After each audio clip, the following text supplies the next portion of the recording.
Every year, the Shabbos before Pesach is known as Shabbos Hagadol, the Great Shabbos. It's known as the Shabbos before Pesach. We read parts of the Haggadah. The Rav of the Shul usually gives a big speech on the laws of Pesach. But the reason why it's called Shabbos Hagadol, the Great Shabbos, the Big Shabbos, is because of a big miracle that happened at that time. You see, just before the Jews were set to go free, and the 10th and final plague, Makas Becheres, the death of the firstborn, was going to come into effect, Hashem commanded all the Jews to take a lamb, to tie it to their bed. They were going to sacrifice it for the Karban Pesach, and this was quite a sight to the Egyptians, who first of all served those sheep that were now being slaughtered, so they were quite alarmed, and they asked the Jews why they were doing this, and the Jews did not hide the fact that God told them that he will kill all the firstborns, and that this was a preparation for it. So anyone with common sense knows that since Moshe Rabbeinu was right for the first 9 plagues, he is probably right about this one. So the Egyptian firstborns come running to Pari saying, "Let the Jews go. We don't want to die. We know we're going to die if you keep them here." Pari refuses, and now Egypt is in a full civil war. This happened 4 days before Pesach, and therefore for a long time, 4 days before Pesach, this was commemorated. Then Moshe's sister Miriam passed away on that day, 4 days before Pesach, Yud Nisan, so the celebration was moved to the Shabbos before, and that is why it's called Shabbos Hagadol, because of this amazing miracle. But asks the Rebbe a simple question: why is this such a big miracle? That the Egyptian firstborns had common sense, they went to fight with Pari, Pari said no, and there was a civil war? It didn't change anything. We still stayed in Galus, we were in exile till the plague. It didn't do anything good for us. It was an Egyptian civil war. Why are we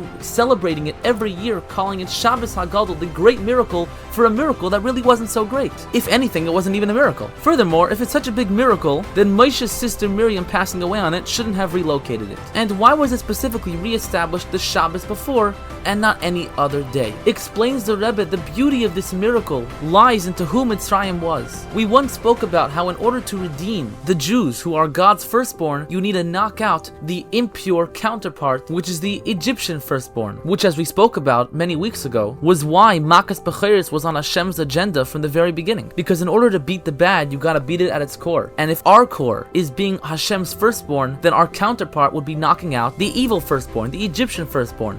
And that is why this miracle was so big. Because unlike any other miracle in Jewish history, the force of evil itself temporarily turned to good. The definition of evil, the definition of Egypt, the Egyptian firstborn, was now fighting with Pari on behalf of the Jews. All other miracles was good overpowering the bad. Here was the bad actually getting transformed. And therefore, yes, it actually was a very big miracle. Because even at a time where the Jews were being quiet, Pari had just sent Moshe out of the palace saying, "Don't come back to me again." Moshe was mad that Pari said that, but yet he still respected it. The Jews were kind of taking a back seat, letting Hashem do the work. That is when the essence of bad itself turned on its counterparts and attempted to knock it over. Nevertheless, it was still moved because Moshe's sister Miriam passed away. Because when a tzaddik or tzaddikis passes away, it accomplishes the very same thing. It atones for even the greatest sins of the generation. And therefore, it was moved to Shabbos, because Shabbos actually represents this idea of complete and total transformation. What better day to put a miracle that represents the bad turning over to the good in the fullest extent to a day that represents that point? A day that we distance ourselves from physical things. A day where even the impure in the world becomes holy. That's what Shabbos does, and that is why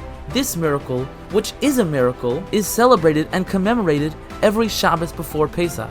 But explains the Rebbe that clearly this wasn't the final job, hence we're still in Gullus today. We have to take that algorithm, we have to take that idea, the method that the Jews used, that evil itself used, and use it again. And that would be using the most mundane physical things that seemingly have no connection to holiness and actually turning it holy, actually doing something good with it. By doing that, by actually taking the godliness within us and bringing it out to the world around us, we will accomplish the same thing, if not even more, than what the Jews accomplished in Egypt. And this time, when we get the physical things in the world to actually help us, it'll work this time, and it'll bring in an era where there is only good. In the coming of Mashiach, may he come speedily in our days. Wishing you a good Shabbos.